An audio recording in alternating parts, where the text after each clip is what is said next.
Yaorana, Kaohanui, Kuraora, Aronga, Anenge. Je suis Hinatea Kolombani, passionnée de culture polynésienne et je suis heureuse de vous entretenir des origines du Heiva Tahiti. Pour commencer, il est important de comprendre la conception du monde polynésien et notamment le sens des mots. Heiva se traduit selon l'Académie tahitienne par passe-temps, divertissement, exercice physique, danse ou encore une assemblée réunie pour danser. Heiva peut également se traduire par célébration, d'où l'expression courante à Heivan qui signifie que le Heiva soit. Parlons histoire maintenant. Au XVIIIe siècle, les premiers navigateurs européens relatent dans leurs écrits que l'organisation sociale polynésienne était hiérarchisée et structurée par le système Ari'i des chefferies. La confrérie Arioi y avait une place privilégiée. Les Arioi étaient les dépositaires des traditions artistiques et animaient notamment les festivités dites Upa Upa, qui comprenaient les danses, les chants, la musique, le théâtre ou la lutte et bien plus encore. En 1819, avec l'appui des missionnaires anglais, le code Pomaré est promulgué. Il interdit les Upa Upa. Ce code va bouleverser à jamais la vie ainsi que les us et coutumes des Polynésiens. En 1845, sous le protectorat français, les Upa Upa font leur retour, autorisés mais fortement réglementés. Le premier concours de Himene a lieu en 1867. En 1880, la fête nationale, le 14 juillet, est instituée en France. Elle est célébrée un an plus tard à Tahiti. À partir de 1881, les festivités se regroupent au centre-ville à Tarahui.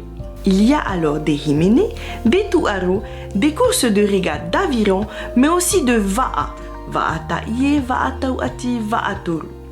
On y montre également la fête des fleurs, avec les premières voitures fleuries.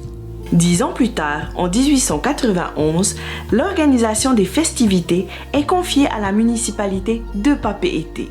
Ayant lieu en juillet, ces festivités sont populairement appelées Tiurai.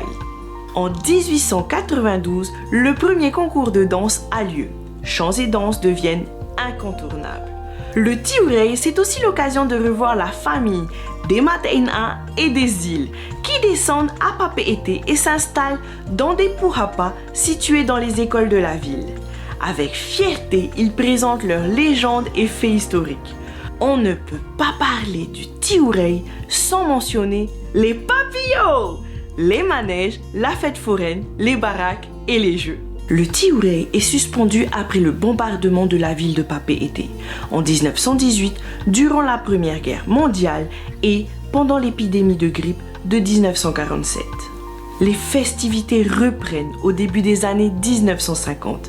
Madeleine Maua, dite Mamie Madeleine, fonde une troupe de danse nommée Heiva Tahiti, dont les danseuses appartiennent aux familles les plus honorables de l'île. Véritable précurseur, elle instaure les standards des costumes et le positionnement des instruments traditionnels des orchestres. C'est le début de la renaissance culturelle.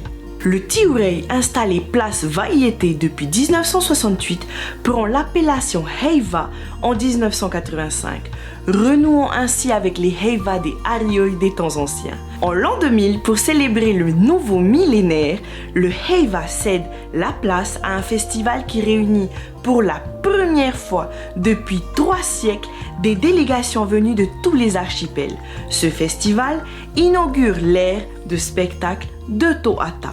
Aujourd'hui, nous fêtons les 140 ans de Heiva avec un festival unique appelé Tahiti Tiamai. Après des mois de disette artistique, ce festival est encore plus fort en mana que jamais. Pour qu'aujourd'hui, compte demain, célébrons ensemble la beauté et la singularité de cet héritage de 140 ans de Heiva.